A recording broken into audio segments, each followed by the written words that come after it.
They actually care about their employees, and if you're getting to where you want to get as far as money or being with your family, they make sure you are taking care of your family. They just care about their employees, bottom line.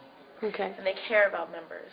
And that's a big difference from just getting people to give you money versus changing someone's life. Right. You know, big impact.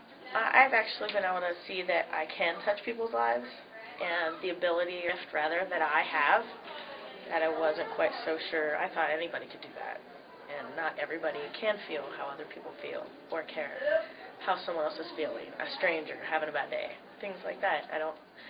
I've just grown it myself. Mm-hmm. I've grown into a different person.